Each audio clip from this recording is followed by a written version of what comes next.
दर्शकों नमस्कार, स्वागत है आपका आपके चैनल स्वदेश लाइव पर। मैं रत्नेश हूँ। मोकामा में एक बहुत बड़ी घटना घटी। अब से 48 घंटे पहले वहां पर दुलालचंद यादव की हत्या हुई। उसके बाद काफी हंगामा हुआ और अंततः कल पोस्टमार्टम की रिपोर्ट आई है। अनंत सिंह पर एफआईआर किया गया है, मामला दर्ज है और अनंत सिंह आज चुनाव प्रचार में एक बार फिर से निकल चुके हैं। तो ये जो पोस्टमार्टम की रिपोर्ट आई, ये पूरी घटना जो घटी है बिहार में, जो चुनाव 3 दिन 4 दिन के बाद होंगे, 6 तारीख को पहले चरण का मतदान होगा, कितना प्रभाव डालेगा, इस पर बातचीत होगी। पूर्व आईपीएस अमिताभ दास सर मौजूद हैं। सर, मोकामा की घटना ने बिहार की राजनीति में तूफान ला दिया है। बिल्कुल। बावजूद इसके हम देख रहे हैं कि अनंत सिंह पर एफआईआर है, वो निकल के प्रचार प्रसार कर रहे हैं। पोस्टमार्टम की रिपोर्ट पर सर आप क्या कहिएगा, जो रिपोर्ट आया है? देखिए, पोस्टमार्टम की रिपोर्ट जो आई है उसमें मैं डॉक्टर को सुन रहा था। उसने कहा कि गोली लगने से नहीं मौत हुई दुलारचंद यादव की, बल्कि फेफड़ा के फट जाने से रिपोर्ट में मतलब मौत हुई, जो लंग्स होते हैं फेफड़ा। जी जी। अब देखिए, इसमें कोई खास ताज्जुब की बात इसलिए नहीं है क्योंकि शुरू से ही दुलारचंद यादव के पोते जो हैं और जो उनके समर्थक हैं वो कह रहे हैं कि पहले अनंत सिंह और उनके गुर्गों ने दुलारचंद को गोली मार दी, पैर में गोली मारी और उसके बाद गिराकर उसके ऊपर थार गाड़ी चला दी, जो महिंद्रा की थार गाड़ी आती है। जी जी। तो गाड़ी किसी भी आदमी पर चढ़ा दी जाएगी तो फेफड़ा फट जाएगा, पसलियां टूट जाएगी, इसमें कोई अजीब बात नहीं है। देखिए, ये अप्रासंगिक बात है क्योंकि हत्या हुई। अब हत्या कैसे हुई है? गोली मार के या गला घोंट के, फेफड़ा से, जहर से, कैसे भी? हत्या तो हत्या है, तो हत्या का अनुसंधान तो होगा ही। सबसे जो दुख की बात है कि एक तो पुलिस ने एफआईआर करने में देर की। परसों की घटना है, 3:30 बजे दोपहर की। एफआईआर तो परसों ही हो जाना चाहिए। कल एफआईआर हुआ, 5 लोगों को नामजद किया गया है। अनंत सिंह, आपको राजवीर है ना, करणवीर है ना, भूषण सिंह, छोटन सिंह, 5 लोग इसमें नामजद हुए हैं। तो अब तक तो इसमें अनंत सिंह की गिरफ्तारी हो जानी चाहिए, या कम से कम गिरफ्तारी के प्रयास होने चाहिए। मतलब उसके ठिकानों पर रेड होना चाहिए। कोई छोटा मोटा केस नहीं है, लपड़ थप्पड़ का केस ना है, हत्या का केस है। और ये राष्ट्रीय सुरक्षा बटोर रहा है क्योंकि बिहार के चुनाव पर पूरे हिंदुस्तान की नजर है। ये राष्ट्रीय सुर्खियों में ये हत्या राष्ट्रीय चैनलों पर दिखेंगे इसका जिक्र। तो ये पता नहीं क्यों नहीं हो रहा है। इसका साफ मतलब है कि जो मैं बार बार सालों से कह रहा हूं कि हमारे मुख्यमंत्री पलटू राम जो है वो अनंत सिंह के गिरोह में शामिल हो चुके हैं, अनंत सिंह के चपरासी हैं। अब तो मेरी बात साबित हो रही है कि इतना ज्यादा राजनीतिक दबाव है पटना के सीनियर एसपी पर या पुलिस मुख्यालय पर, सब किसी पर, कि कोई अनंत सिंह को टच नहीं कर रहा है। और बड़े बड़े डायलॉग पुलिस मारती है कि एकदम जीरो टॉलरेंस है क्राइम का, हम लोग अपराध पर को बर्दाश्त नहीं करेंगे। मुख्यमंत्री कहते हैं कि हम ना किसी को फंसाते हैं और हम ना किसी को बचाते हैं। और प्रधानमंत्री और गृह मंत्री का तकिया कलाम है कि तुरंत शुरू हो जाए 2005 के पहले। कोई बात हो, सीधे 2005 के पहले जंगल राज। तो ये कौन सा 2025 में ये कौन सा राज है? तो ये बहुत दुर्भाग्य की बात है। और अभी भी मैं कहता हूं आपके चैनल के माध्यम से, यदि अनंत सिंह को आज के आज गिरफ्तार नहीं किया गया तो आने वाले दिनों में और लाशें गिरेंगी। हो सकता है कल वीणा देवी का खून हो जाए, हो सकता है परसों लल्लू मुखिया का खून हो जाए। अनंत सिंह तो खून का प्यासा है और आपने उसको छोटा सांड बना दिया है, वो तो किसी को छोड़ेगा नहीं।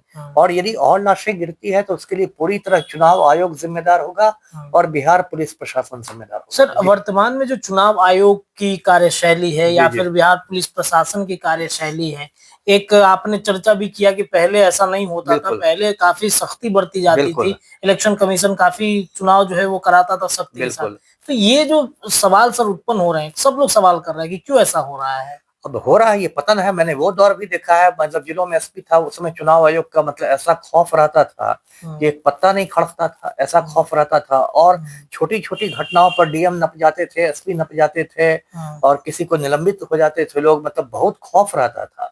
अभी जो है, अभी तो लगता है जो ज्ञानेश कुमार हमारे मुख्य निर्वाचन आयुक्त है, ये तो लगता है सिर्फ वोट चोरी और वोट डकैती के लिए बने हैं, है ना। और लगता है कि इनको कुछ करना ही नहीं है, बिल्कुल आप भाजपा की के एजेंट बन के काम कर रहे हैं। आप सोशल मीडिया पर जाएंगे, चुनाव आयोग का नाम चुनाव आयोग पड़ गया है कि पब्लिक को चुना लगाता है।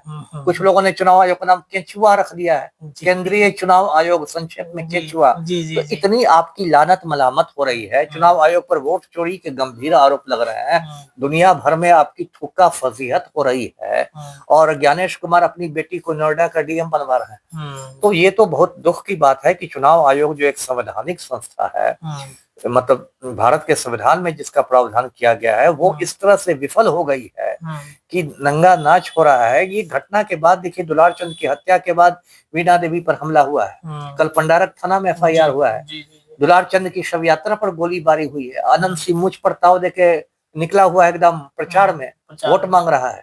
ये क्या मजाक आपने बना दिया है। एक समय था जब आप भी मुगबाड़ और मोकामा के क्षेत्रों में आप हुआ करते थे, तब की क्या स्थिति थी सर वहाँ? देखिए उस समय भी बहुत गर्म स्थिति थी। उस समय तो देखिए मोकामा में मुझे भेजा ही इसलिए गया था बाढ़ का ASP बना के 97 में, क्योंकि एकदम जल रहा था उस समय।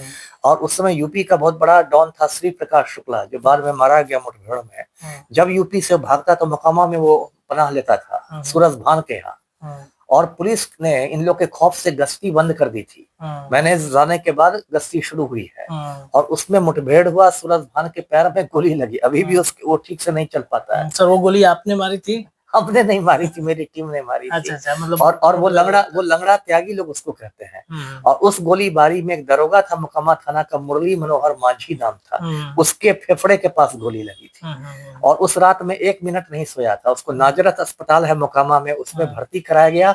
नाजरत के डॉक्टरों ने कहा कि इसको PMCH ले जाइए। मैंने कहा कि PMCH जाते जाते 3 घंटे में तो शहीद हो जाएगा मेरा दरोगा।